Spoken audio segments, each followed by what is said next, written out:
The sound of breaking glass shattered the warm afternoon air in Placerville, California.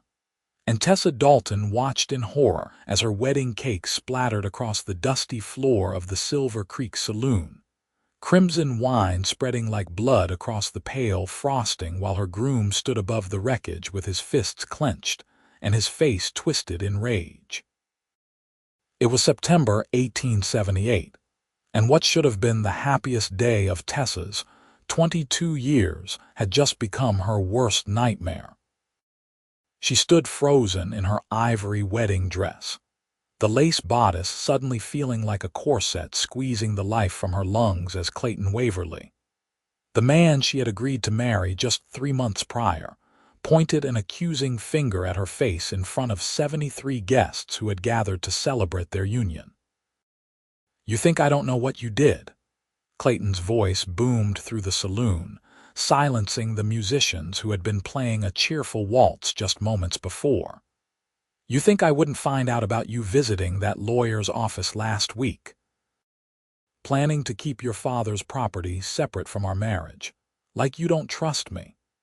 Tessa felt heat rise to her cheeks, not from shame but from the sudden understanding that she had made a terrible mistake. She had visited the lawyer, yes, because her late father's mining claim was the only thing left of his memory, and something in her gut had warned her to protect it. Now she understood why. "Clayton, I only wanted to understand my legal rights," she said, keeping her voice steady even as her hands trembled. "My father worked that claim for 15 years before the fever took him. I just wanted to make sure it was handled properly." Handled properly. Clayton stepped closer, and Tessa could smell the whiskey on his breath. He had been drinking since early morning, she realized now, seeing the telltale glassiness in his eyes. "You mean you wanted to make sure I couldn't touch it? You wanted to keep it all to yourself like the selfish, ungrateful woman you are. I should have known better than to marry the daughter of a dead broke miner who got lucky once." The guests gasped collectively, and Tessa felt something crack inside her chest. Her father had not been a drunk or a wastrel. He had been a good man who worked honest labor and died trying to provide for his only daughter. Hearing Clayton speak of him this way made her wonder how she had ever convinced herself she could love this man. "You need to stop talking right now," Tessa said quietly, but Clayton was beyond reason. "Stop talking. Stop talking." He grabbed her arm, his fingers digging into her flesh through the delicate fabric. "You're my wife now, or you will be in about 10 minutes, and you'll do exactly what I tell you to do, starting with signing over that claim to me like a proper, obedient woman should." That was when the voice cut through the tension like a blade through butter. "That's not how you treat a lady." Every head in the saloon turned toward the entrance, where a tall figure stood silhouetted against the bright afternoon sun. He stepped inside, and Tessa saw him clearly for the first time. He was a cowboy. That much was obvious from his worn leather chaps and the dust coating his boots, but there was something different about him. His eyes were a startling shade of gray-blue, like storm clouds over the Sierra Nevada, and they were fixed on Clayton with an intensity that made the room feel 10 degrees colder. "This is none of your concern, Drifter," Clayton spat, but he released Tessa's arm. "This is between me and my bride." "I don't see a bride here," the cowboy said calmly, moving further into the room. His spurs jingled softly with each step, the only sound in the dead, silent saloon. "I see a man who just destroyed his own wedding cake and grabbed a woman hard enough to leave bruises. That doesn't look like a wedding to me. That looks like a mistake about to happen." Tessa found herself staring at this stranger who had appeared like something out of a fever dream. He was probably close to her own age, maybe 25 or 26, with dark brown hair that touched his collar and a strong jaw shadowed with a few days' worth of stubble. His clothing was travel-worn but clean, and the gun belt at his hip sat with the easy comfort of someone who knew how to use it but didn't particularly want to. "Who are you?" Tessa heard herself ask, her voice sounding strange in her own ears. The cowboy's eyes met hers, and she felt something shift in the air between them, something electric and entirely unexpected. "Name's Seth Ryder, madam. I just rode into town about an hour ago, looking for work and a hot meal. Seems like I found something else instead." "You found trouble is what you found," Clayton said, puffing up his chest. "Now get out before I have you thrown out." Seth didn't move. Instead, he looked at Tessa with an expression that held more respect and concern than Clayton had shown her in 3 months of courtship. "Madam, I'm going to ask you a direct question, and I'd appreciate an honest answer. Do you want to marry this man?" The question hung in the air like smoke from a pistol shot. Tessa opened her mouth, then closed it again. 6 weeks ago, she would have said yes without hesitation. Clayton had seemed charming then, attentive and interested in her thoughts and dreams. He had courted her properly, bringing flowers to the boarding house where she worked as a seamstress, taking her to church socials, speaking kindly of her father's memory. But that had all changed after the engagement was announced. Little things at first, comments about her clothing or her hair, suggestions that she should spend less time with her friends, questions about where she had been and who she had spoken to. Then, 2 weeks ago, she had overheard him talking to his business partner about finally getting his hands on that mining claim, and her blood had run cold. She had tried to tell herself she was being paranoid, that she was just nervous about the wedding. But now, standing here with wine-soaked cake at her feet and the imprint of Clayton's fingers burning on her arm, she knew the truth. "No," she said, the word coming out stronger than she expected. "No, I don't want to marry him." Clayton's face turned purple with rage. "You ungrateful little witch. I spent 3 months playing the gentleman for you, suffering through your boring stories about your dead father and your stupid sewing, all so I could get my hands on that claim. You think anyone else would want you? You're 22 years old with no prospects and no family. I was doing you a favor." "There it is," Seth said quietly. "The truth usually comes out eventually, doesn't it?" "Shut your mouth," Clayton snarled, and suddenly there was a derringer in his hand, one of those small pistols gentlemen carried in their vest pockets. It was pointed at Seth, and Tessa's heart stopped beating for a full second. But Seth didn't look worried. He looked disappointed, like a teacher whose student had just failed an easy test. "You really want to do this? In front of all these witnesses? Pull a gun on an unarmed man in a saloon full of people who just watched you try to bully a woman into marriage?" "You said you didn't see a bride," Clayton said, his voice shaking with fury. "You made her refuse me. This is your fault." "I think Miss Dalton makes her own choices," Seth replied, "and I think you should put that gun down before you do something that ends with you in jail or worse." Tessa saw Clayton's finger tighten on the trigger and acted without thinking. She grabbed the closest thing to hand, which happened to be a bottle of champagne from the refreshment table, and brought it down hard on Clayton's wrist. The derringer went off with a sharp crack, but the bullet went wide, embedding itself in the ceiling. Clayton howled in pain and dropped the gun, clutching his injured wrist. "You broke my wrist. You crazy woman, you broke my wrist." "Good," Tessa said, surprised by the fierce satisfaction in her own voice. "Now get out of my wedding reception." "Your wedding reception? There's no wedding, you refused me." "Exactly. So this is now my not wedding reception, and you're not invited." Seth laughed, a warm, genuine sound that made Tessa's lips curve into a smile despite the chaos around her. "I like your style, Miss Dalton," he said. The sheriff arrived then, having been fetched by one of the guests during the confrontation. Hiram Foster was a portly man in his 50s with a magnificent mustache and a no-nonsense attitude. He took one look at the scene and sighed. "Clayton Waverly, I'm guessing you started this mess," he asked. "She broke my wrist. And that drifter threatened me." "I saw the whole thing from outside," the sheriff said. "You pulled a gun first. Miss Dalton defended herself, and this stranger here showed remarkable restraint. Now, you can either leave peaceful-like, or I can escort you to a cell while we sort this out. Your choice." Clayton looked around the saloon, searching for support among the guests, but found none. Most were friends of Tessa's, and even those who had been Clayton's business associates looked disgusted by his behavior. Realizing he was beaten, Clayton spat on the floor and stalked toward the exit, cradling his injured wrist. "You'll regret this, Tessa Dalton," he called over his shoulder. "That mining claim should be mine by rights.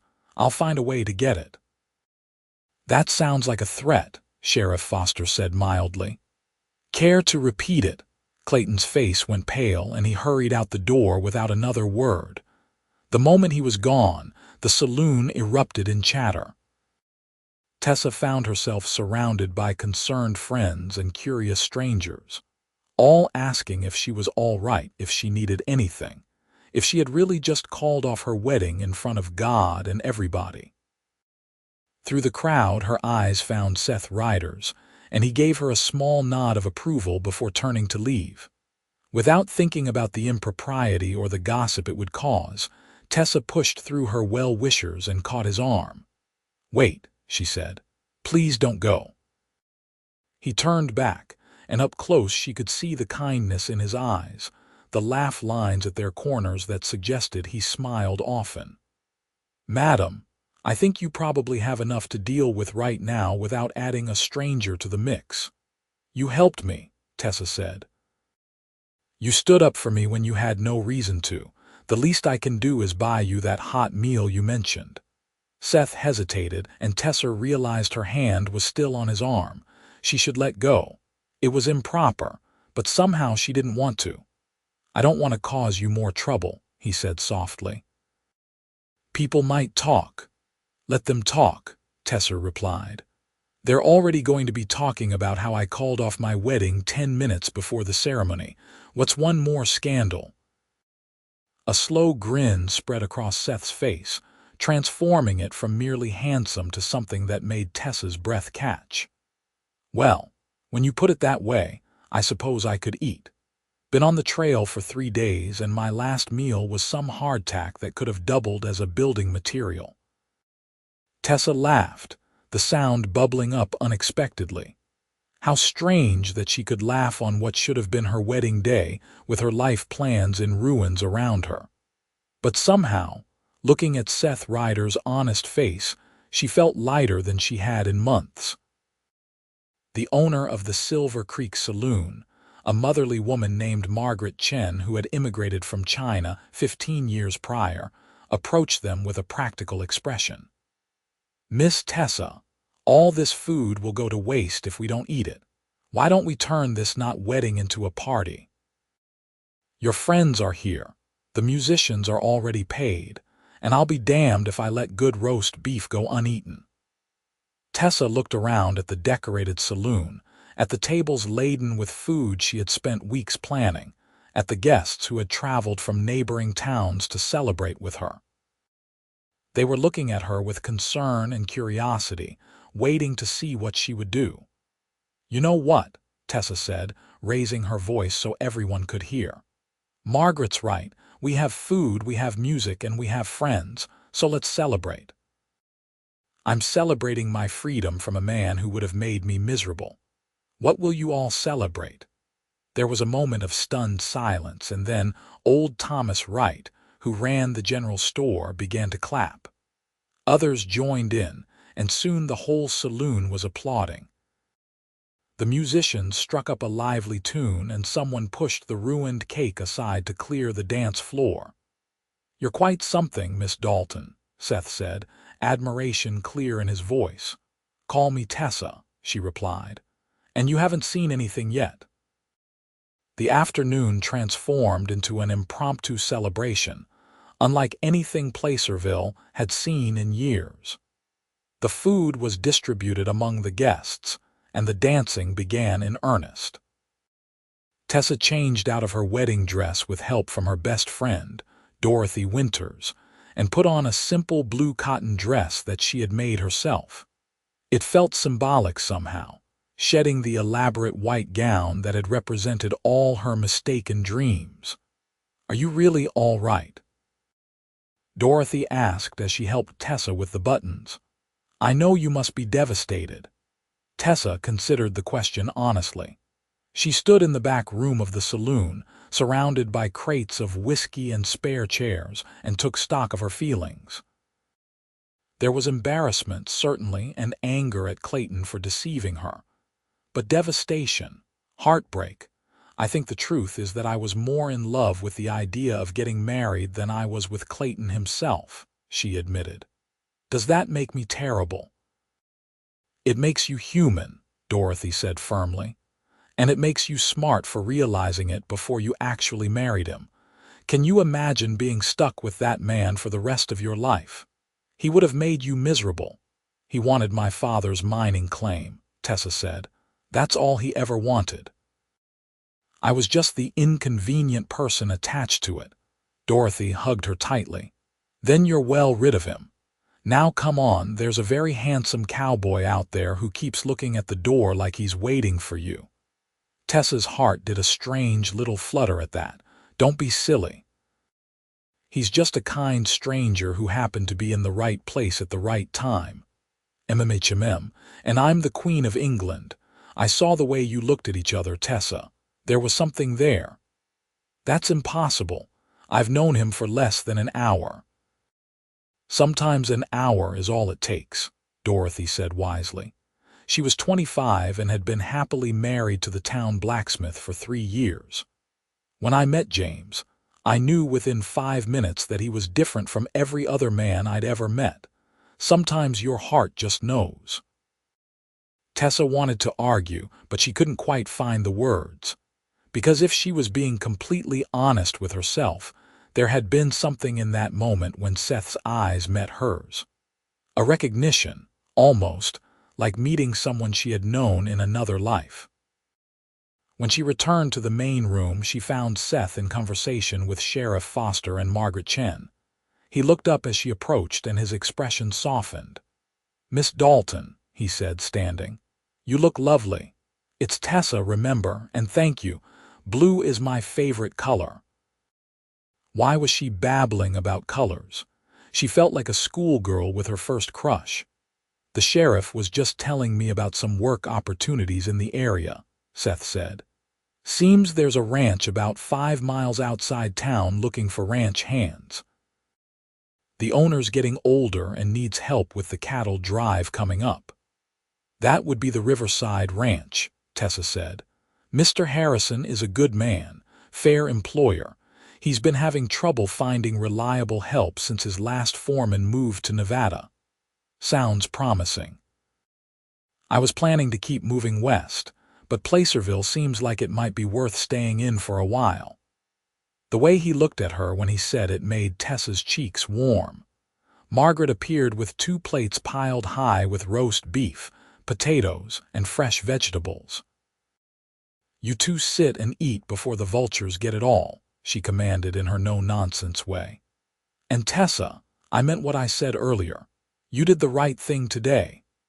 They found a table in the corner, away from the worst of the crowd, and Tessa realized she was actually hungry.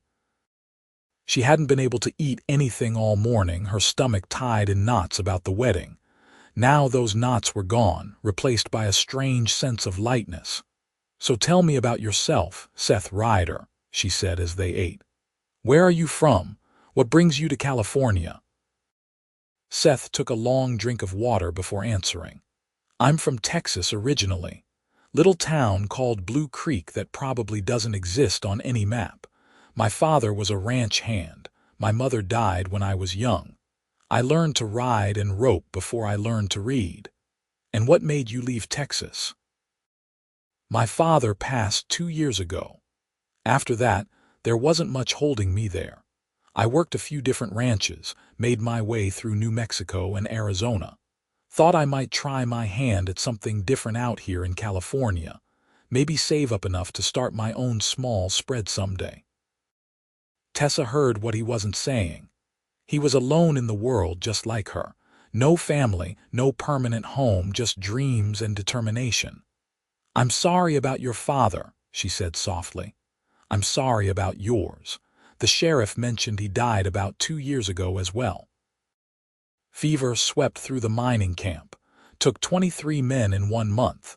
My father was one of the last. Tessa pushed a potato around her plate. He had finally struck a decent vein in his claim, too. After 15 years of barely scraping by, he found good silver ore. Made enough in 6 months to buy me a proper house and set aside money for my future. Then he was gone. "That's why Clayton wanted the claim," Seth said, understanding dawning. "It's actually producing. About $300 a month more in good weeks. I hired a manager to run the operation because I don't know the first thing about mining, but Clayton knew about the money. Everyone in town knew. I just didn't realize that was all he saw when he looked at me." Seth set down his fork and looked at her directly. "Then he was a fool. Because from where I'm sitting, the mining claim is the least interesting thing about you." Tessa's breath caught. "You don't even know me. I know you had the courage to call off a wedding in front of a whole town when you realized it was wrong. I know you defended yourself when you were threatened. I know you turned a disaster into a party because you didn't want to waste food or disappoint your friends. That tells me plenty." Before Tessa could respond, the musicians launched into a waltz and several couples moved onto the dance floor. Seth stood and offered his hand. "Would you do me the honor of a dance, Tessa? I promise I'm better at it than I am at interrupting weddings." She should say no. It was too soon, too fast, too much for one day. But Tessa found herself placing her hand in his anyway, letting him lead her onto the floor. Seth was indeed a good dancer, moving with the same natural grace he had shown when walking into the saloon. He held her properly, respectfully, but there was a warmth to his touch that made her very aware of every point of contact between them. "You know everyone is watching us," Tessa murmured as they turned across the floor. "Let them watch. You already said what's one more scandal." "That's true. Although I should probably warn you that by tomorrow morning, half the town will have us engaged and the other half will have you riding off into the sunset without a backward glance." Seth's eyes crinkled with amusement.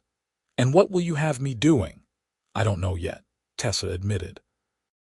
"I'm still figuring out who I am without a wedding to plan or a fiancé to please. It's strange. I feel like I should be heartbroken, but instead I just feel free." "Freedom's a good feeling," Seth said. "One of the best there is." They danced through 2 more songs, and Tessa found herself relaxing into the rhythm, into the solid warmth of Seth's presence. Other guests came to dance as well, and the afternoon melted into evening.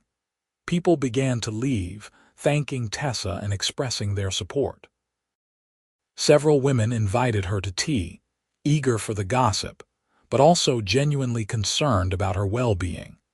As the sun set and the saloon began to empty, Seth walked Tessa back to the boarding house where she rented a small room. The night air was cool, perfumed with pine from the surrounding forests. Above them, stars were beginning to emerge in the darkening sky. "Thank you for today," Tessa said as they stood outside the boarding house. "I know you didn't intend to get involved in a stranger's drama." "I'm glad I did," Seth replied. "Although I hope you don't make a habit of this sort of thing. My heart couldn't take the excitement," Tessa laughed. "I'll try to keep my wedding disasters to a minimum from now on."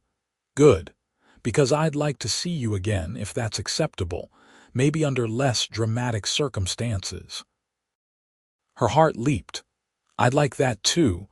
Will you be going to the Riverside Ranch tomorrow?" first thing in the morning, but maybe I could call on you in the evening, if you're not tired of my company by then." "I don't think I could be," Tessa said softly and meant it. Seth smiled, tipped his hat, and walked back toward the town's small hotel. Tessa watched him go, her mind spinning. This morning she had been preparing to marry Clayton Waverly. Tonight she was unmarried, unattached, and apparently developing feelings for a cowboy she had met less than 12 hours ago. She should be cautious. She should be wary. She had just escaped one bad situation. She shouldn't rush headlong into another. But as she climbed the stairs to her room, Tessa couldn't suppress the smile on her face or the hope blooming in her chest. The next morning brought the inevitable gossip. Tessa's landlady, Mrs. Patterson, knocked on her door bright and early with tea and questions.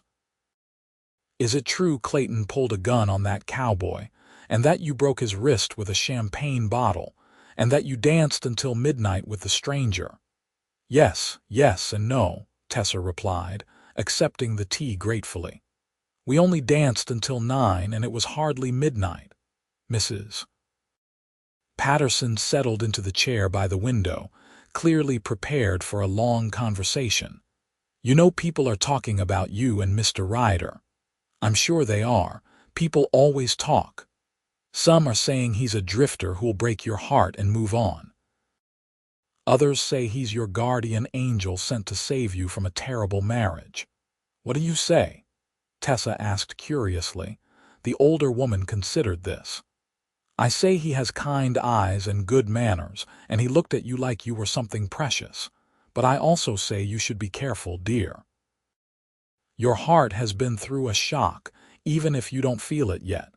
Don't rush into anything just because it's new and exciting." It was good advice, and Tessa took it to heart. She spent the day working on a dress commission for one of the town's wealthier ladies, focusing on the tiny, precise stitches that had made her reputation as a skilled seamstress. The work was soothing, giving her hands something to do while her mind processed everything that had happened. But she couldn't stop thinking about Seth, wondering if he had gotten the job at the ranch, wondering if he was thinking about her too, wondering if she was being a fool for the second time in as many months.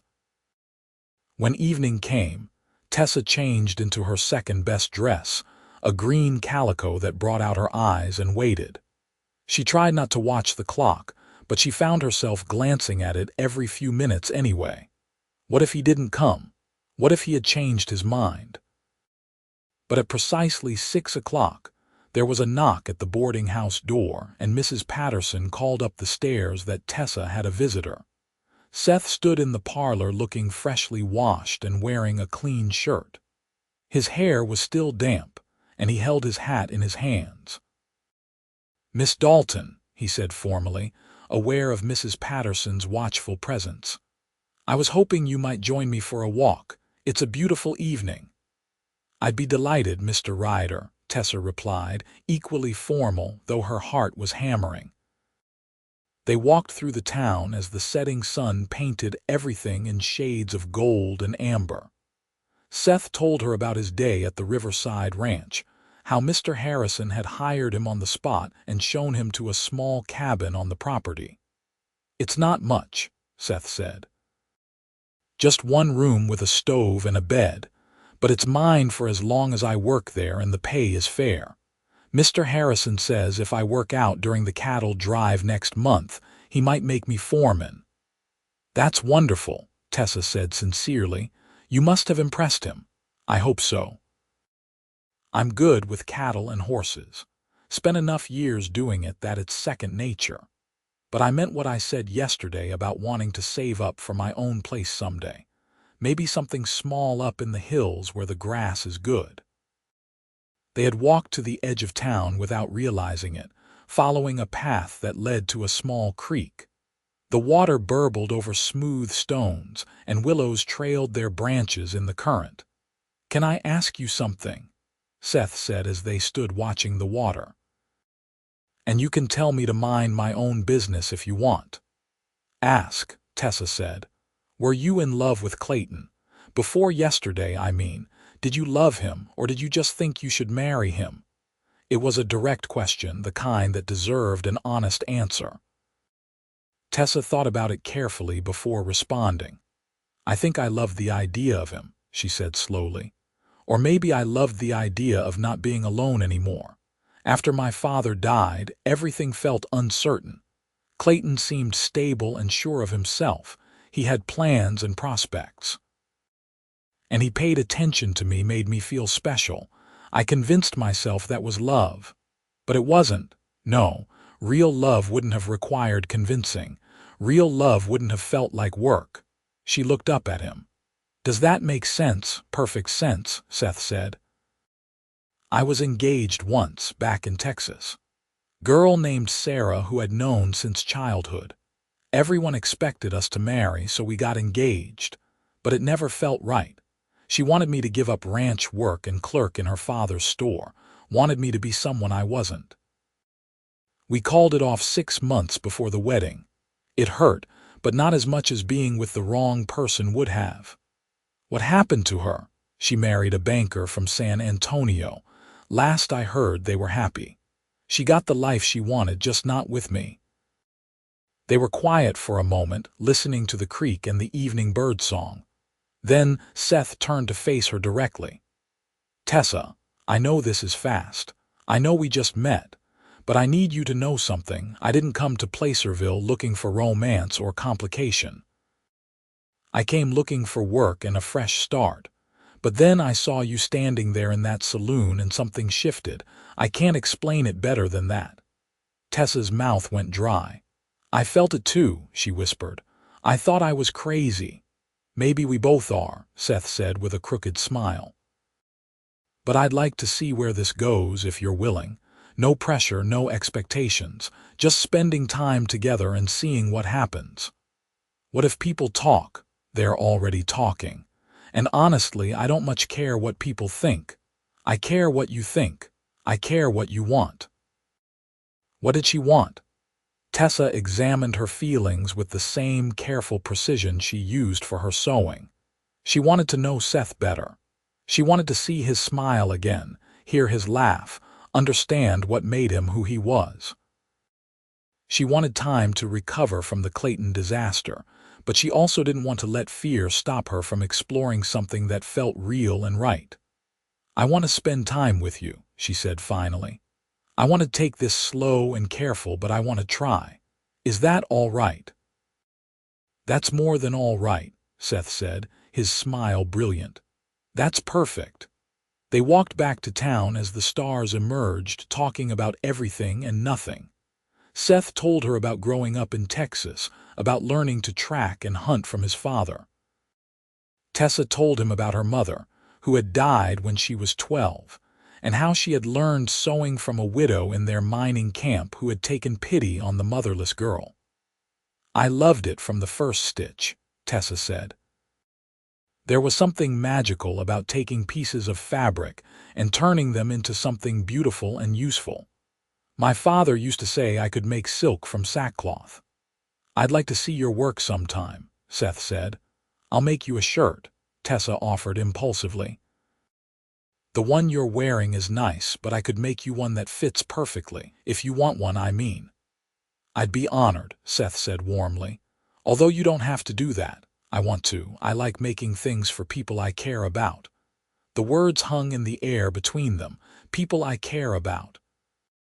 It was too soon to say such things, but they were true nonetheless. Over the following weeks, Seth and Tessa settled into a comfortable pattern. He would come to town in the evenings after his work at the ranch was done, and they would walk or sit in the boarding house parlor under Mrs. Patterson's watchful eye. Sometimes they would join other young people at church socials or town gatherings. Other times they would simply sit by the creek and talk. Tessa learned that Seth was quietly thoughtful, the kind of man who noticed details. He remembered that she preferred tea to coffee, that she loved thunderstorms but was nervous around dogs, that she had always wanted to see the ocean. He brought her wildflowers from the meadows near the ranch and carved her a small wooden bird during his lunch breaks. Seth learned that Tessa was stronger than she looked, with a core of steel beneath her gentle exterior. She had opinions about everything from politics to poetry, and she wasn't afraid to express them. She was also kind in a way that went beyond surface politeness. She took food to elderly neighbors, mended clothes for families who couldn't afford new ones, and always had time to listen when someone needed to talk. They were careful with each other, mindful of the rushed disaster that had been Tessa's engagement to Clayton. But despite their caution, or perhaps because of it, something deep and real was growing between them. The town watched their courtship with interest and mostly approval. Clayton had left Placerville the day after the failed wedding, reportedly heading to Sacramento, and good riddance as far as most people were concerned. His true character had been revealed, and nobody wanted him back. There was one uncomfortable moment when Tessa went to the bank to conduct business related to her mining claim, and discovered that Clayton had tried to file a lawsuit claiming breach of promise. Her lawyer, a shrewd man named Nathaniel Pierce, assured her it would go nowhere. "He has no case," Mr. Pierce said firmly. "You broke the engagement before the ceremony, which is perfectly legal. And given that he assaulted you and pulled a weapon in front of dozens of witnesses, any judge would laugh him out of court. I suspect this is just his wounded pride talking. The paperwork was filed but never pursued. He's probably realized he can't win." Still, the knowledge that Clayton was out there somewhere, nursing his anger and resentment, made Tessa uneasy. She mentioned it to Seth during one of their evening walks. "You think he'll come back?" she asked. Seth was quiet for a moment, his hand warm around hers. They had progressed to hand holding 2 weeks into their courtship, and Tessa treasured the simple intimacy of it. "Honestly, I don't know," Seth said. "Men like Clayton don't like to lose, and they especially don't like to be humiliated. But he'd be stupid to try anything. The whole town knows what he did. The sheriff knows. You have witnesses and legal representation. He has nothing to gain and everything to lose." "But you're worried," Tessa said, reading the tension in his shoulders. "I'm cautious. There's a difference." "I just want you to be safe." His protectiveness warmed her, but Tessa also wanted him to know she could take care of herself. "I bought a pistol," she said. "A little Colt that I keep in my reticule. Mr. Wright at the general store showed me how to load and fire it." Seth looked surprised, then pleased. "That's good, really good. Can you actually hit anything with it? I practiced with tin cans behind the boarding house." "Mrs. Patterson nearly had a heart attack from the noise, but I can hit a target at 10 feet 3 times out of 5, which is better than nothing." "Much better than nothing. You're a constant surprise, Tessa Dalton." "Is that good or bad?" "Definitely good. I like a woman who can handle herself." The cattle drive Mr. Harrison had mentioned came in late October. Seth would be gone for 3 weeks, helping move 200 head of cattle to market in Sacramento. The day before he left, he came to town to say goodbye. They walked to their spot by the creek, and Tessa tried not to let her anxiety show. 3 weeks wasn't that long. People were separated for much longer all the time. But she had grown so accustomed to seeing Seth every evening that the thought of that many days without him felt wrong. "I'm going to miss you," Seth said, voicing what she was thinking. "These past weeks have been the best I can remember in a long time." "I'll miss you too. Promise me you'll be careful." "I promise. It's a straightforward drive, and Mr. Harrison knows what he's doing." "We should be back before Thanksgiving." Thanksgiving. That was only 4 weeks away. Tessa hadn't even thought about the holiday. Last year she had spent it with her father, not knowing it would be their last together. This year she had assumed she would be spending it as Mrs. Clayton Waverly, a thought that now made her shudder. Maybe we could spend Thanksgiving together, she said tentatively. If you're back by then. Mrs. Patterson always does a big dinner at the boarding house. Seth's face lit up. I'd like that a lot. He reached into his jacket and pulled out a small package wrapped in brown paper. I made you something. It's not much, but I wanted you to have it while I'm gone. Tessa unwrapped the package with careful fingers and found herself holding a wooden box about the size of her palm. It was beautifully crafted from smooth pine with a hinged lid and tiny brass clasp. On the top, Seth had carved a delicate pattern of flowers and vines. "Oh, Seth," she breathed. "It's beautiful. When did you make this?" "At night after work. I'm not much of an artist, but I tried." "You tried?" "This is incredible. I've never seen such fine carving." She opened the box and found it lined with soft green velvet. "What's it for?" "Whatever you want. Jewelry, buttons, keepsakes. I just wanted you to have something to remember me by." Tessa felt tears prick her eyes. "Thank you, really. This means so much." She hesitated, then reached into her bag. "I made you something too." She pulled out the shirt she had been working on for the past 2 weeks.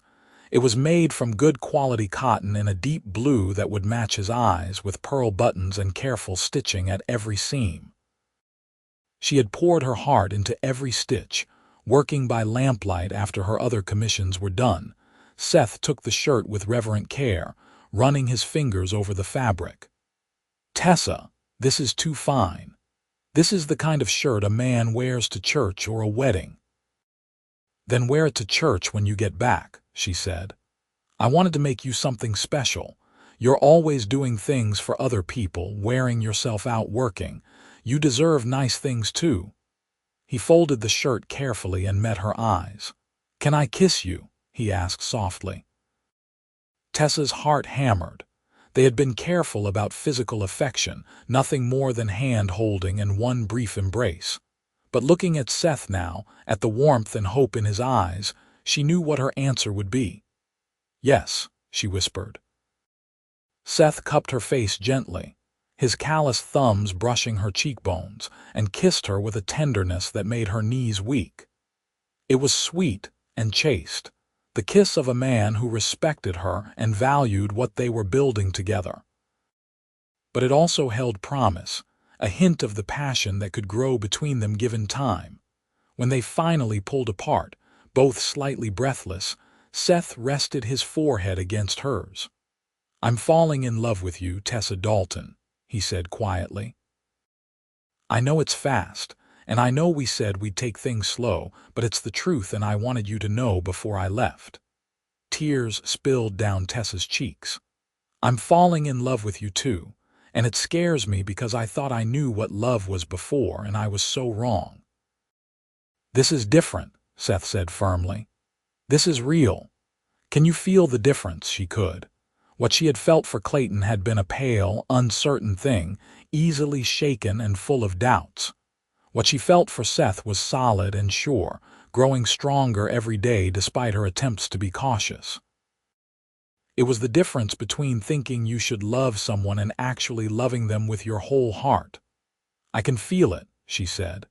"And yes, I'm scared, but I'm also sure. Does that make sense?" "Perfect sense," Seth said, kissing her forehead. "Now I really don't want to leave for 3 weeks. But you have to. Mr. Harrison is counting on you, and this is your chance to prove yourself as foreman." "I know. Doesn't mean I have to like it." They stayed by the creek until the sun set, holding each other and talking quietly. When Seth finally walked Tessa back to the boarding house, she felt as though she was leaving part of her heart behind. The next 3 weeks passed slowly. Tessa threw herself into her sewing work, taking on extra commissions to keep busy. She also spent time with Dorothy, who was delighted by the romance blooming between her friend and the handsome cowboy. "I knew it the moment I saw you two dancing," Dorothy said smugly as they sat in her kitchen one afternoon, peeling apples for pies. "You had that glow about you." "What glow?" "The one that says you found something special.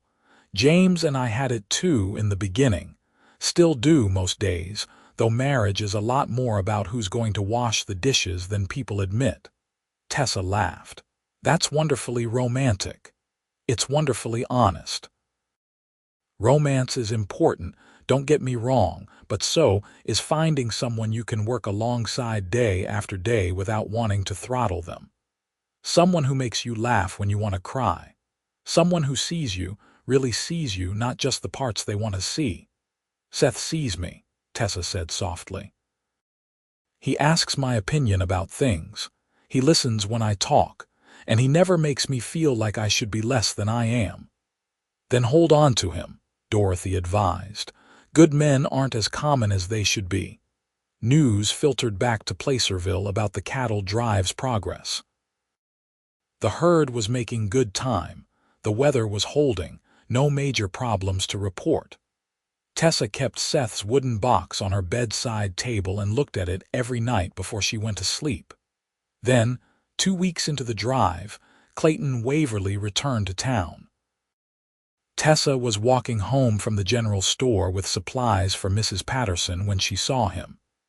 He was standing across the street, leaning against the wall of the feed store, watching her.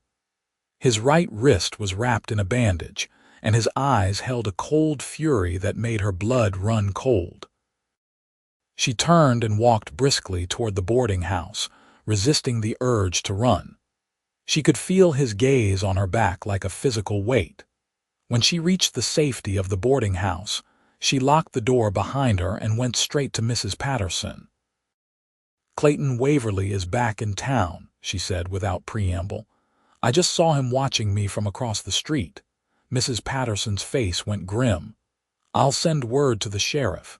You stay inside today, dear. Let him deal with this." Sheriff Foster came by within the hour, his expression serious.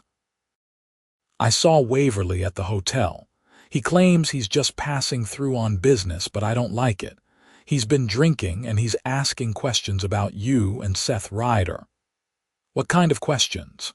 "Where Ryder works, whether he's in town, whether you two are courting." "Nothing illegal, but nothing that sits right with me either. I told him in no uncertain terms that if he bothers you or causes any trouble, I'll arrest him for disturbing the peace. But legally, I can't run him out of town just for being here."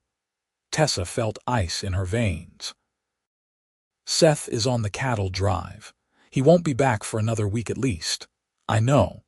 Which is probably why Waverly chose now to show up.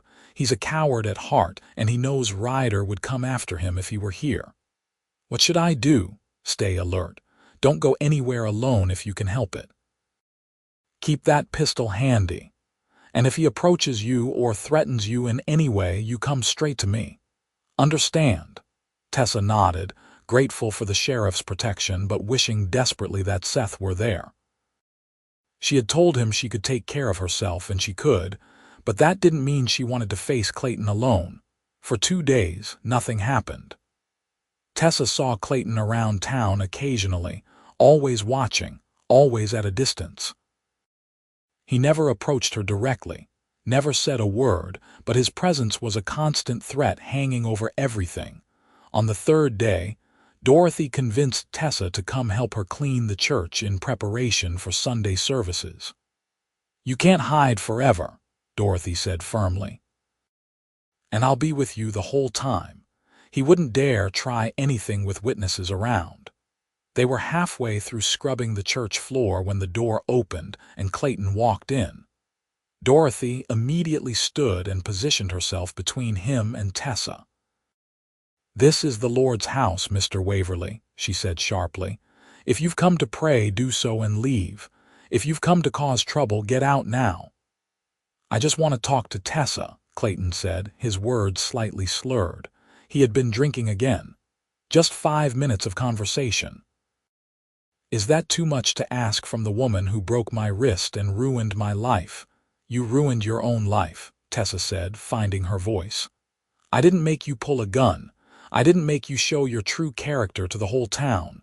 You did that yourself." "Because of him," Clayton spat. "That drifter who rode in and poisoned you against me. Where is he now? Gone off and left you, hasn't he? Probably won't even come back. He's working, Tessa said. And he'll be back. And even if he wasn't, I still wouldn't want you. Seth didn't change my mind about you, Clayton. You did that all by yourself. Clayton took a step forward, and Tessa's hand went to her reticule where her pistol rested. Dorothy saw the movement and caught Tessa's eye, giving a small nod of support. You owe me, Clayton said. That mining claim should have been mine. I spent months courting you, pretending to care about your boring stories and your pathetic life. I earned that claim. You earned nothing, Tessa said, anger giving her courage. You lied and manipulated and pretended to care about me when all you wanted was my father's hard work. Well, you're never getting it. That claim is mine and it will stay mine, and there's nothing you can do about it. We'll see about that, Clayton said, his face flushing red. I've been talking to a lawyer in Sacramento. Breach of promise cases can still be won if the defendant can be proven to have acted in bad faith during the courtship. And I have witnesses who will say you were involved with Ryder before our wedding was supposed to happen. That's a lie, Dorothy interjected. Tessa didn't even meet Seth until the day of the wedding. Everyone knows that. Do they? Or will they remember differently when I remind them of certain details? How friendly you two looked dancing together at what was supposed to be your wedding reception. How quickly you took up with him after rejecting me. Tessa felt sick. He was going to try to twist the truth, make it look like she had been unfaithful, like she owed him compensation. It would be his word against hers, and while she had witnesses and truth on her side, a good lawyer could still make trouble. Get out, she said quietly. Get out now before I shoot you myself. Clayton's eyes widened, and he finally seemed to realize he had pushed too far. This isn't over, Tessa. You're going to regret crossing me. He turned and stumbled out of the church, leaving a heavy silence behind him.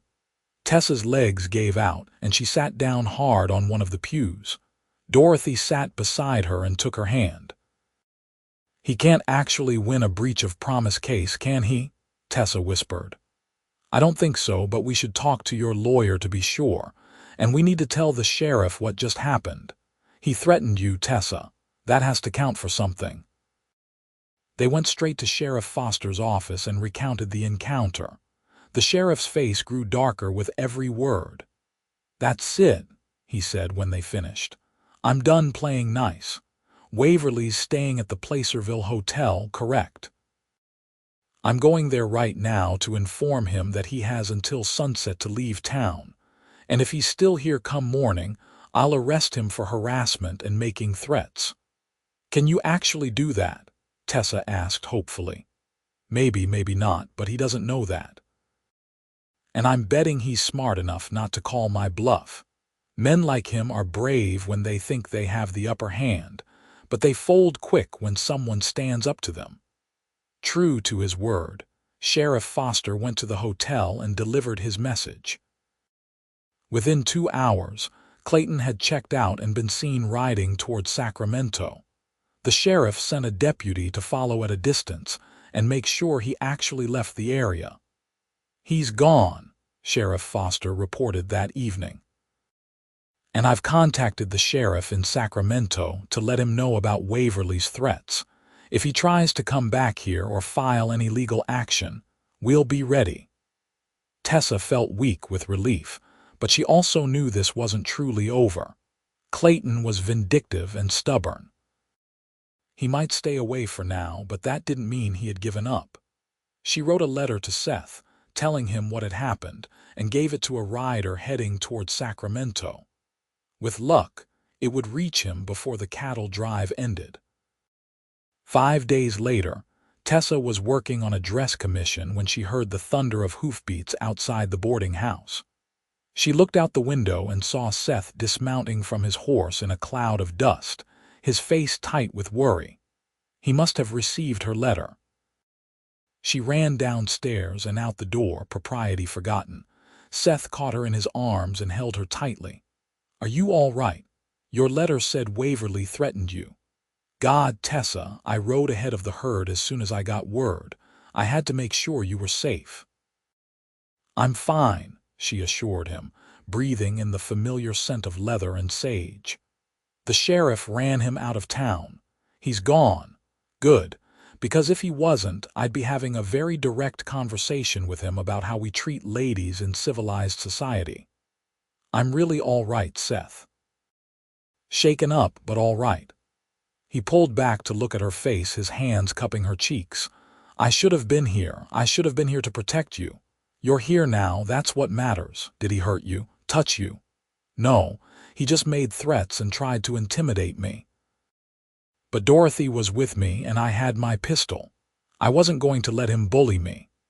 Seth kissed her then, hard and desperate, a kiss that tasted of fear and relief and love. When they finally broke apart, Mrs. Patterson was standing in the doorway with her arms crossed, trying to look stern but failing to hide her smile. "Well," she said, "I suppose under the circumstances I can overlook the impropriety, but maybe you two should come inside before you give the whole street a show." They sat in the parlor while Tessa recounted the whole story. Seth listened with growing fury, his jaw clenched tight. "He's not going to leave this alone," Seth said when she finished. "Men like Clayton don't give up that easy. He'll keep looking for ways to get at you to take what he thinks he's owed." "I know, but what can we do?"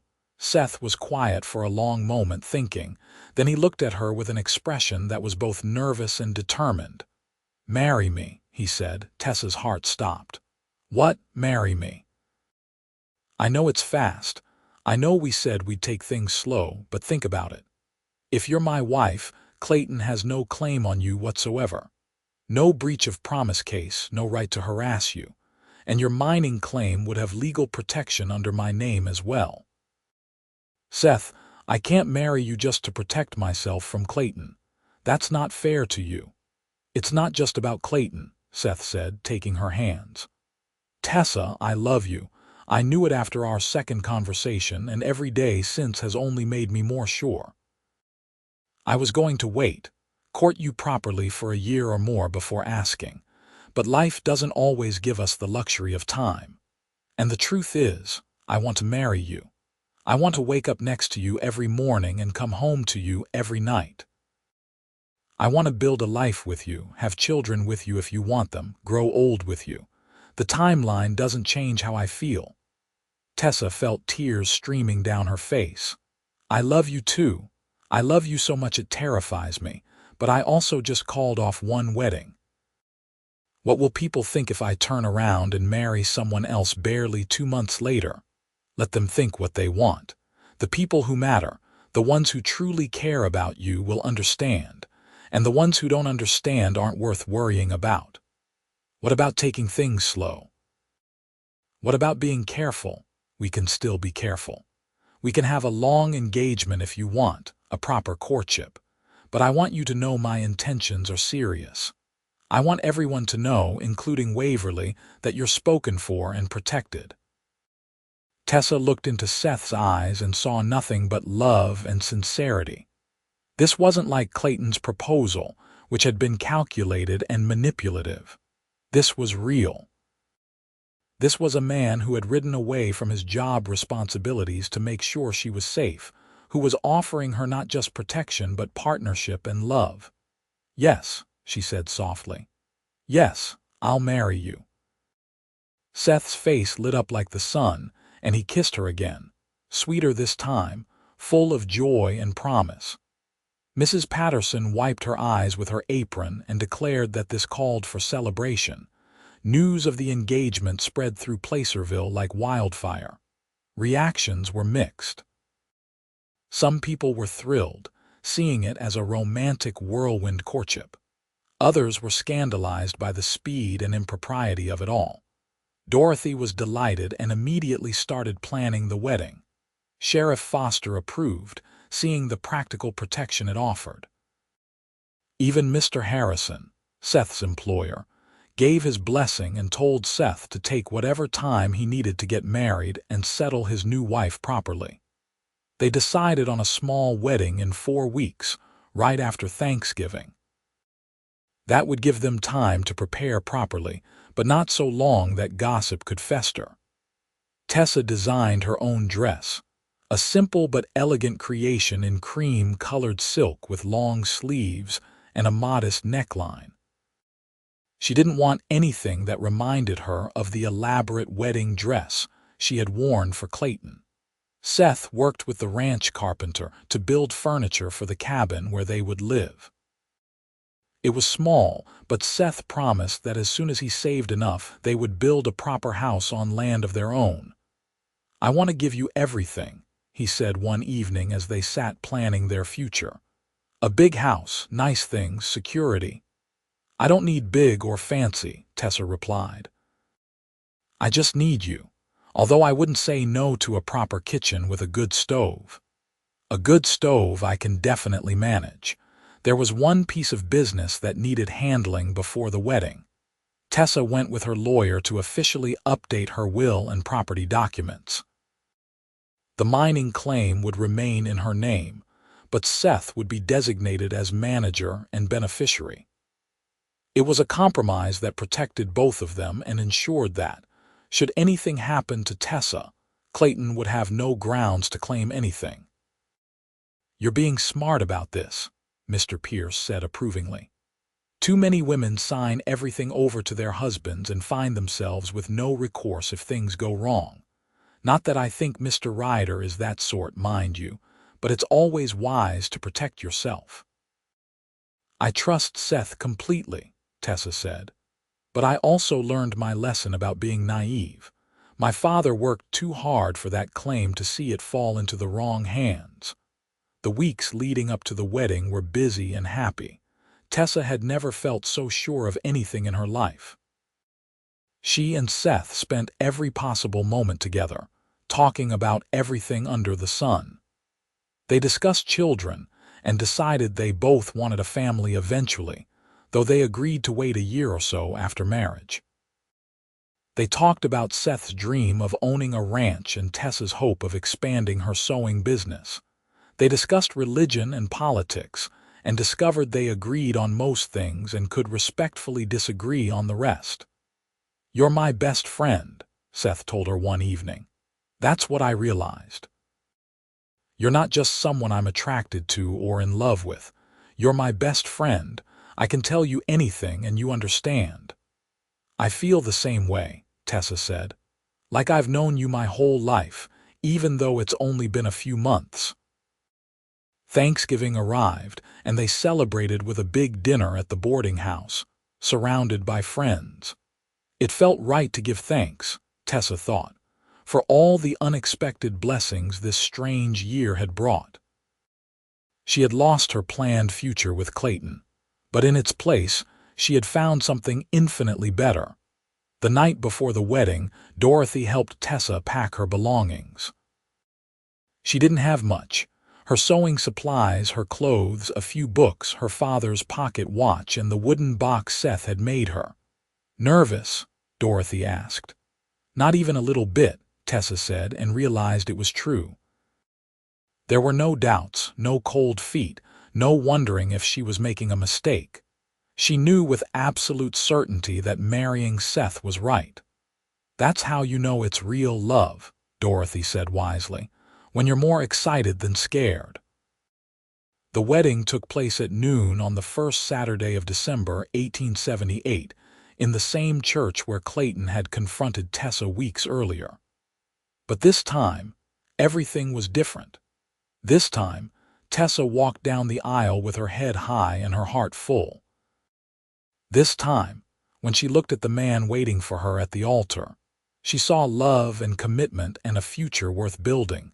Seth wore the blue shirt she had made him, and he looked so handsome it made her breath catch.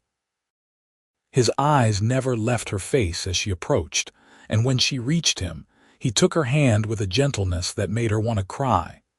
The ceremony was simple and heartfelt. They spoke traditional vows, promising to love and honor each other for all their days. When the pastor pronounced them husband and wife, Seth kissed her with a tenderness that drew appreciative sighs from the small gathering of friends and family.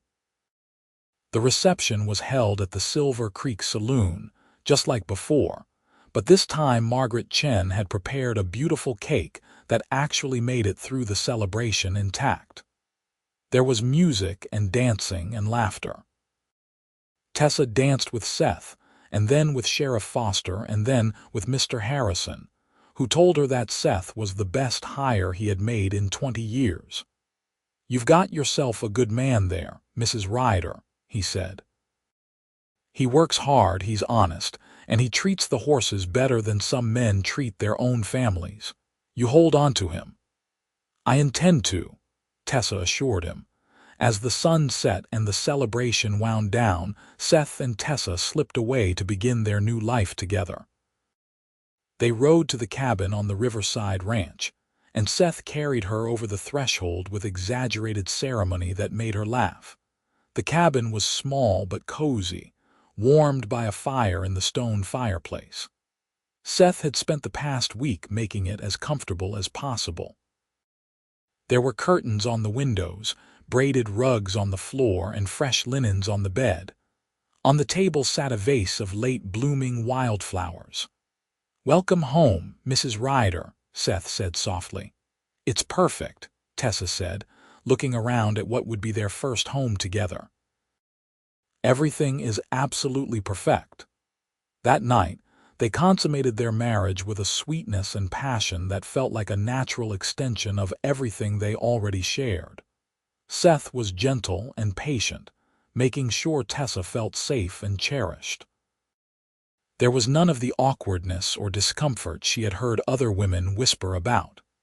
There was only love and trust and the joy of becoming fully united. Afterward, they lay tangled together in the firelight, talking quietly about their hopes and dreams.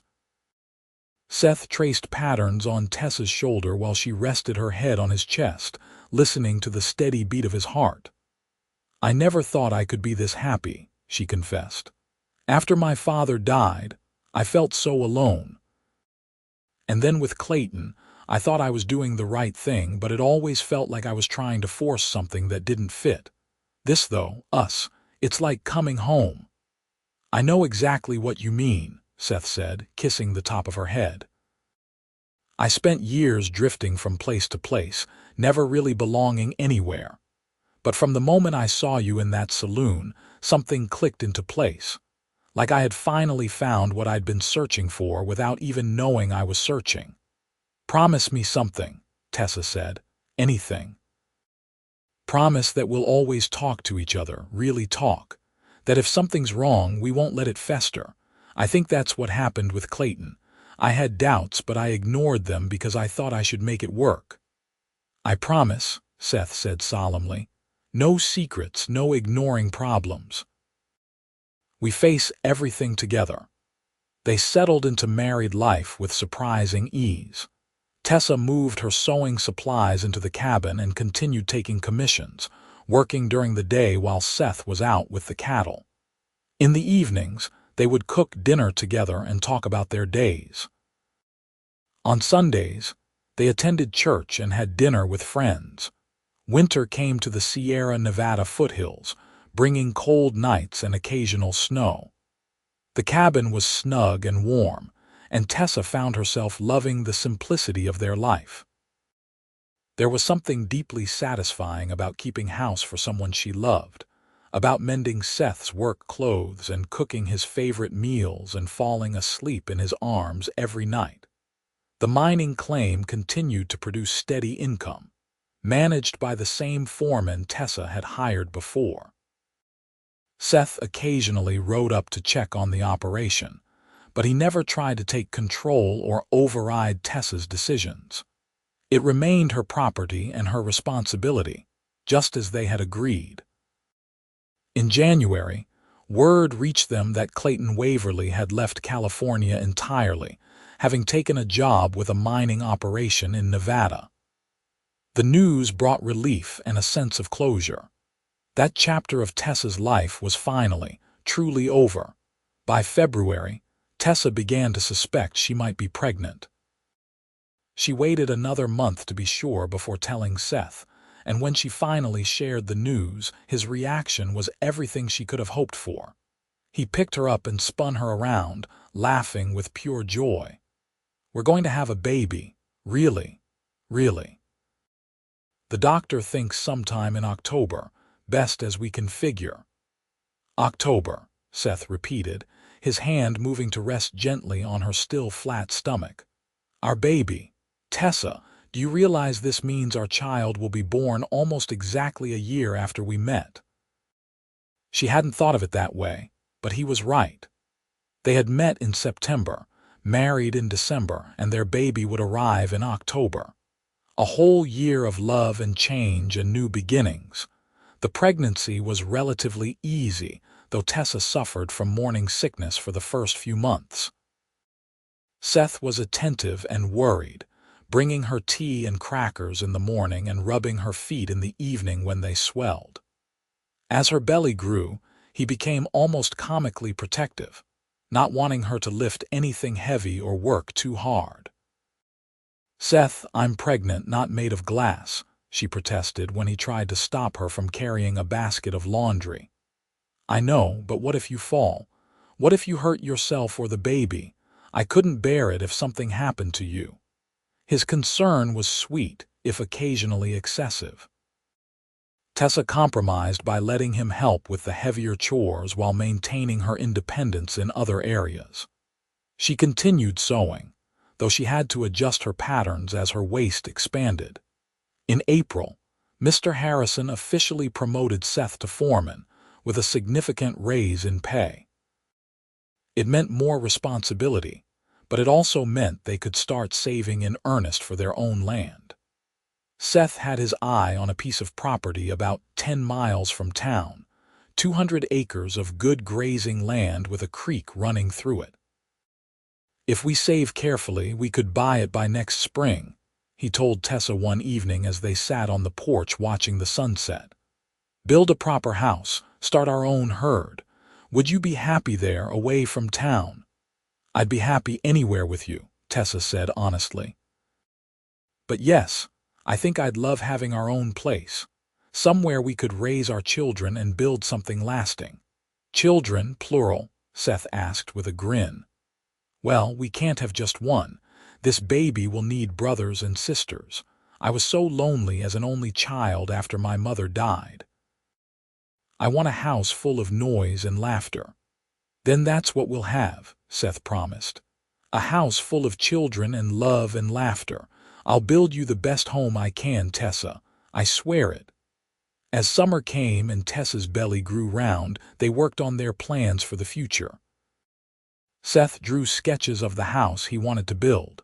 A simple but sturdy structure with a big kitchen like Tessa wanted, and enough bedrooms for the large family they hoped for. Tessa made baby clothes, tiny gowns and blankets, putting all her skill into creating beautiful things for their coming child. In August, they held a small gathering at the cabin to celebrate Tessa's birthday. She was 23 now, though she felt much older in the best possible way. Dorothy and James came, along with Sheriff Foster, Mr. Harrison, Margaret Chen, and several other friends they had made. It was simple but joyful, full of good food and good company. "You look radiant," Dorothy told Tessa as they sat together watching the men talk about cattle prices. "Pregnancy suits you." "I feel wonderful," Tessa admitted. "Tired and large, but wonderful. Seth has been so good through all of this. He talks to my belly every night, telling the baby stories about his day." "That's adorably sweet. James did the same thing with our 3. Men pretend to be tough, but they turn into absolute puddles around babies. The baby arrived on October 15, 1879, after 12 hours of labor. Seth paced outside the bedroom while the midwife and Dorothy attended to Tessa, and when the baby's first cry rang out, he nearly broke down the door in his eagerness to see his family. "It's a girl," the midwife announced with a smile. "A healthy, beautiful girl." Seth looked at his daughter with wonder, tears streaming down his face. She was red and wrinkled and perfect, with a shock of dark hair and tiny, grasping fingers. "Can I hold her?" he asked tentatively. The midwife placed the cleaned and swaddled baby in his arms, and Seth held her like she was made of the finest porcelain. "Hello, little one," he whispered. "I'm your papa, and I'm going to love you forever." Tessa watched through exhausted, happy tears. This was what real love looked like, she thought. Not grand declarations or expensive gifts, but a man holding his newborn daughter like she was the most precious thing in the world. They named her Sarah Rose Ryder, after Seth's mother and Tessa's favorite flower. She was a good baby, sleeping in reasonable stretches and nursing well. Seth was a devoted father, getting up for nighttime feedings even though he couldn't actually feed her, just to keep Tessa company and help change diapers. "You don't have to do this," Tessa told him one night when Sarah was 2 weeks old. "You have to work in the morning." "I want to," Seth said simply. "This is our baby, our family. I'm not going to miss these moments just because I'm tired." As Sarah grew, she revealed herself to be a happy, curious child with her father's eyes and her mother's smile. Tessa continued her sewing work, often with Sarah sleeping in a basket nearby.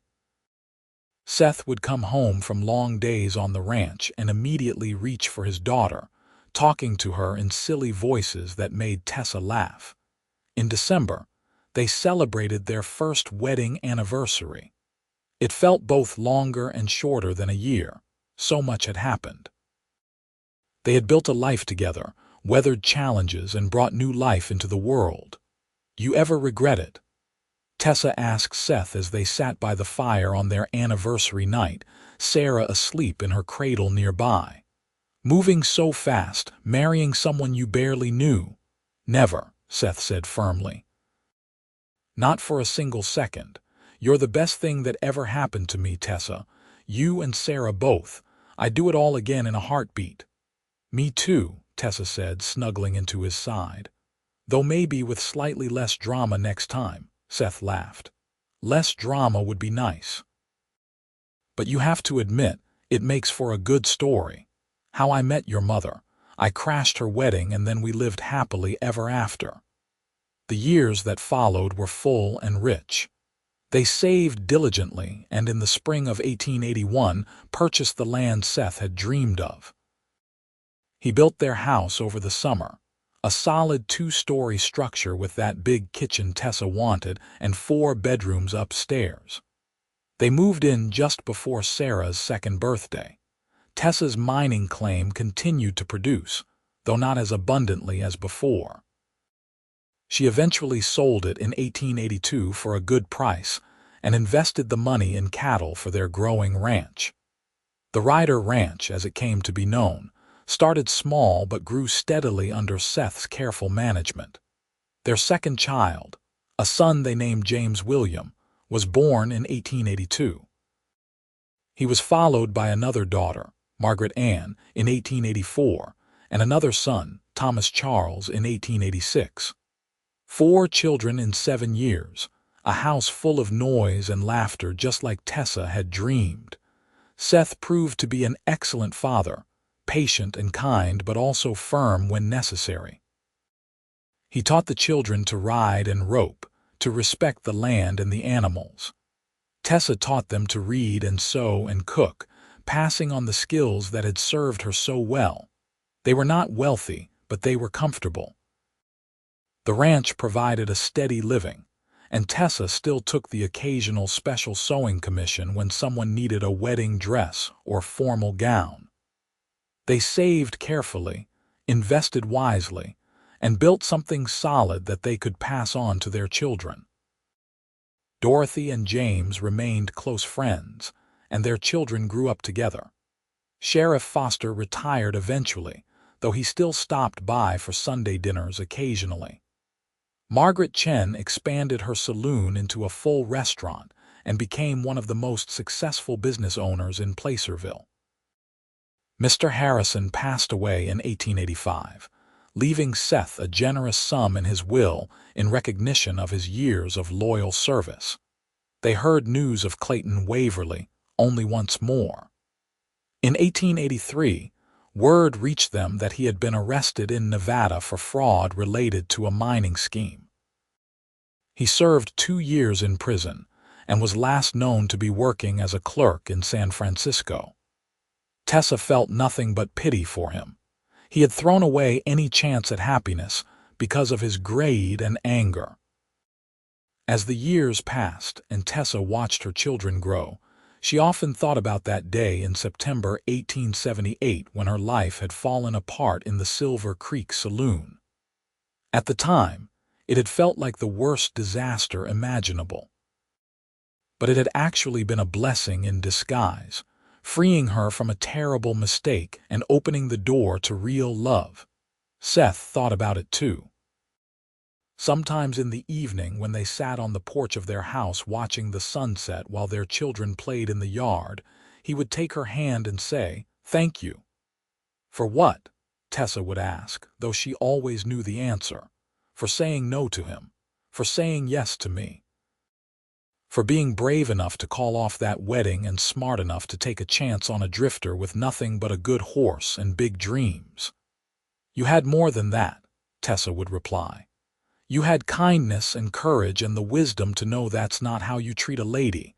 That meant everything." In 1895, 17 years after they first met, Seth and Tessa celebrated their anniversary by taking their children to San Francisco to see the ocean. Tessa had mentioned once, long ago, that she had always wanted to see it, and Seth had never forgotten. They stood on the beach with their 4 children, watching the waves crash against the shore. Sarah was 15 now, James 13, Margaret 11, and Thomas 9. They were good kids, strong and healthy and happy, growing up with the kind of security and love that both Tessa and Seth had lacked in their own childhoods. "Was it everything you hoped for?" Seth asked, wrapping his arm around Tessa's waist as they watched the children run along the beach. "The ocean. Yes, it's magnificent. I meant everything, our life, all of it." Tessa leaned into her husband, the man who had ridden into her life at exactly the right moment and stayed through all the joys and challenges that followed. The man who had shown her what real love looked like through his actions far more than his words. The man who still made her heart flutter when he smiled at her across the dinner table. "It's more than I hoped for," she said honestly. "Back when I was planning that first wedding, I thought I knew what I wanted. A respectable marriage, a comfortable life, someone to take care of me. But I had it all wrong. What I really needed was a partner, not a caretaker. Someone who would stand beside me, not in front of me. Someone who would respect my strength while offering his own. You gave me all that and so much more." Seth kissed her temple. "You know what the funny thing is? I almost didn't go into that saloon. I was riding past and I heard the glass breaking and something made me stop and look. If I had kept riding, if I had minded my own business like I usually do, I would have missed you entirely." "Fate," Tessa said with a smile. "Or luck. Or divine intervention. Whatever it was, I'm grateful for it." They stayed in San Francisco for a week, showing the children the sights and marveling at the bustling city. But at the end of the week, they were all ready to go home to their ranch, to the wide open spaces and the comfortable rhythms of their life. As they rode back to Placerville in the wagon Seth had bought for the journey, Tessa looked at her family and felt a profound sense of contentment. This was what happiness looked like. Not a fancy wedding or expensive things or social status. Just love and loyalty and the everyday miracle of building a life with someone who truly saw you.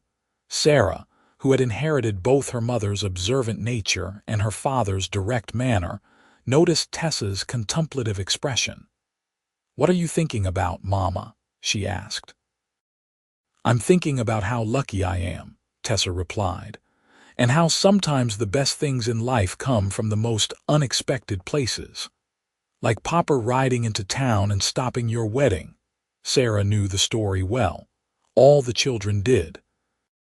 It was a family legend, told and retold on special occasions. Exactly like that. The worst day of my life turned into the best thing that ever happened to me. Because he knew that's not how you treat a lady, little Thomas piped up, clearly proud that he remembered this detail. Seth laughed. That's right, son. You always treat ladies with respect and kindness. Remember that. I will, Papa. When I grow up, I want to be just like you. Seth caught Tessa's eye over the children's heads, and she saw the emotion there. They had created something beautiful together. Not just children, but a legacy of love and respect and decency that would continue long after they were gone. The years continued to pass in their gentle rhythm. The children grew up, one by one. Sarah married a neighboring rancher's son in 1898, and Tessa made her wedding dress with the same careful love she had poured into so many others over the years. James took over more and more of the ranch operations as Seth's hair turned gray and his joints began to ache with age. Margaret became a teacher in Placerville, passing on her own mother's love of learning. Thomas followed his grandfather's path and filed his own mining claim, though he had better luck than most and actually made a decent living from it. Seth and Tessa became grandparents, then great-grandparents. They watched their family tree spread and grow, each new branch a testament to the love they had built together.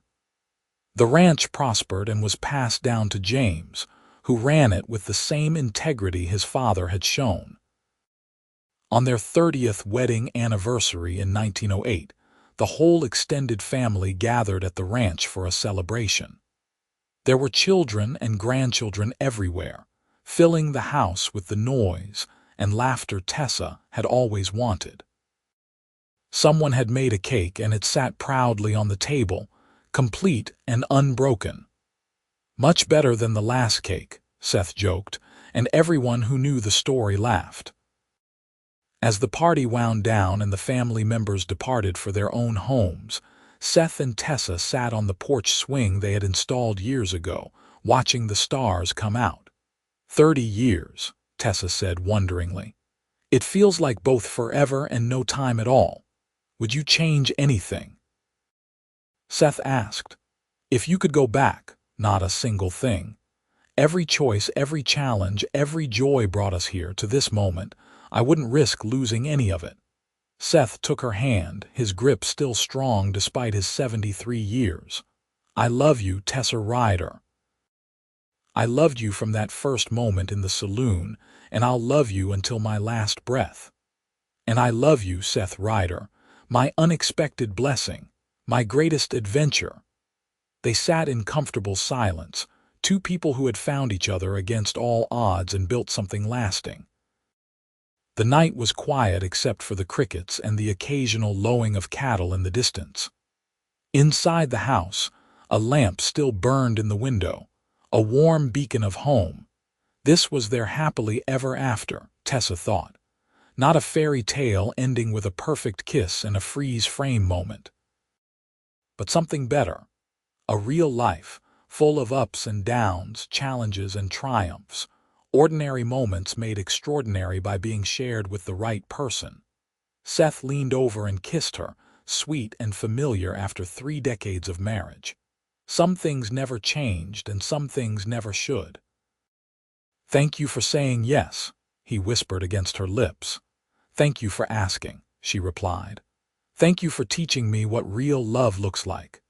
They sat together on the porch swing long into the night, two souls who had found their match in each other and never let go. And if someone had asked them what the secret to their happiness was, they would have said it was simple. Respect, honesty, and remembering always that love is not about possession or control. It's about partnership and mutual support. It's about knowing that a lady should be treated with dignity and kindness, and that a man should be valued for his character rather than his possessions.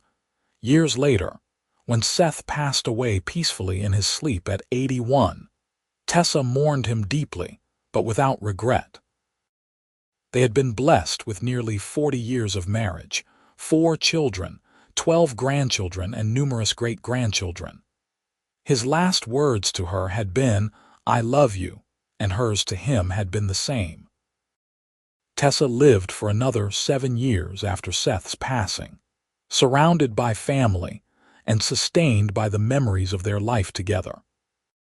She told stories to her great-grandchildren about the Wild West days, about how their great-grandfather had ridden into town like something from a storybook and changed her life forever. "He said that's not how you treat a lady," she would tell them, her eyes still bright with the memory. And he meant it. He spent every day for 40 years showing me exactly how a lady should be treated, with respect, with kindness, with love that never wavers. When Tessa passed away in 1915 at the age of 60, she was buried beside Seth on a hill overlooking their ranch. The headstone was simple but meaningful, inscribed with their names, dates, and a single line. "Together forever, as it was always meant to be." Their children and grandchildren continued the legacy they had built, passing down stories of the dramatic day when Seth Ryder rode into the Silver Creek Saloon and stopped a wedding, changing the course of 2 lives forever. The ranch remained in the family for generations, a testament to the solid foundation Seth and Tessa had laid. And in Placerville, California, where it all began, people still told the story of the cowboy who knew how to treat a lady and the brave woman who had the courage to say yes to real love, even when it came at the most unexpected moment. It became a town legend, growing with each retelling but always maintaining the core truth.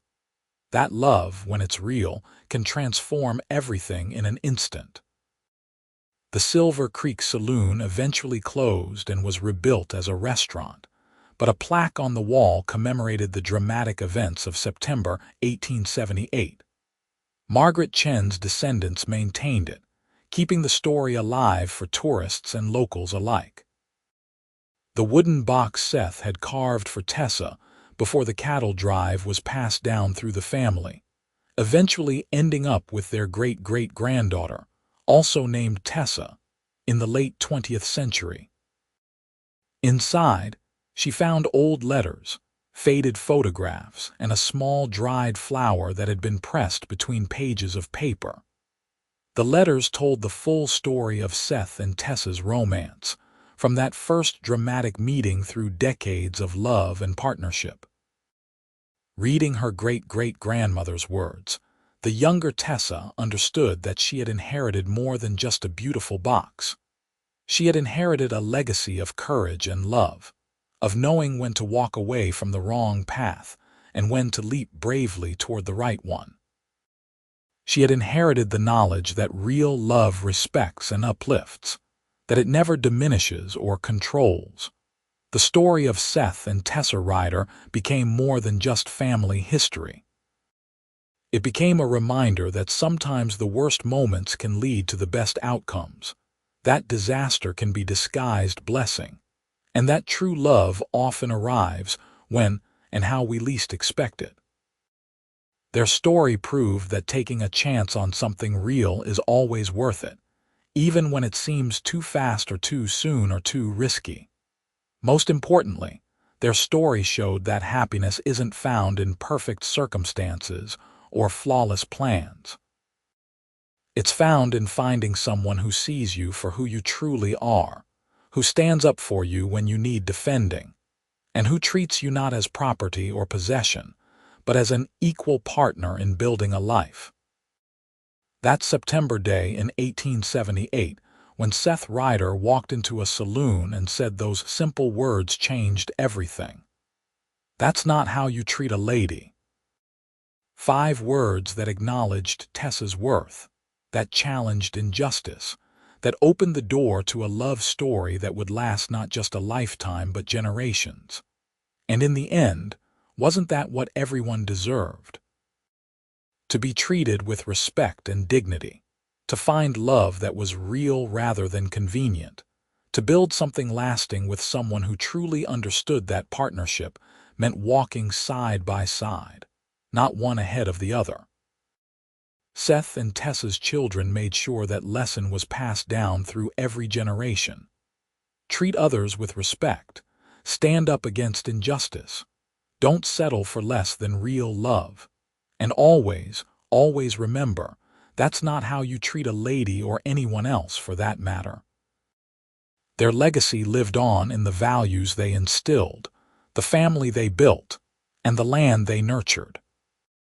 Long after both were gone, the Ryder Ranch still stood as a monument to what two people could create when they found each other, and built their life on a foundation of mutual respect, genuine love, and unwavering commitment. And somewhere, if heaven exists as we hope it does, Seth and Tessa Ryder were together again, sitting on a porch swing and watching the sunset, his hand in hers, her head on his shoulder, both content in the knowledge that they had lived well, loved truly, and created something beautiful that would outlast them both. This was their story, a story of courage and chance, of speaking up for what's right and taking risks for love. A story that proved that sometimes the best answer to life's disasters is to turn them into celebrations, to see possibility in chaos, and to recognize real love when it appears in the most unexpected form. The end of one story, that day in the saloon, had been the beginning of something far better. And that beginning had blossomed into a lifetime of love that remained vibrant and true through every season, every challenge, every year they were blessed to share together. Their story was proof that fairy tales can be real, but they rarely look like we expect them to. They're not about princes and castles. They're about cowboys and cabins, about broken wrists and wedding cakes, about someone standing up and saying, "That's not how you treat a lady," and meaning it with every fiber of their being. Seth Ryder kept his word. He treated Tessa like a lady, like a partner, like the precious gift she was, every single day of their marriage. And Tessa Ryder did the same for him, building him up, standing beside him, creating a home and family that became their greatest achievement. Theirs was a love story for the ages, born in drama but sustained through dedication. It was a reminder that good things come to those who are brave enough to walk away from wrong choices and bold enough to embrace right ones, even when the timing seems impossible. And in Placerville, California, where two lives intersected on one chaotic September day in 1878, their memory lived on. A testament to love, courage, and the simple truth that everyone deserves to be treated with dignity and respect. A reminder that heroes don't always wear shining armor, sometimes they wear dusty chaps and speak simple truths that change everything. That's not how you treat a lady. 5 words that became a promise, a way of life, and a love story that proved true love is always worth fighting for, always worth believing in, and always, always worth the leap of faith it requires.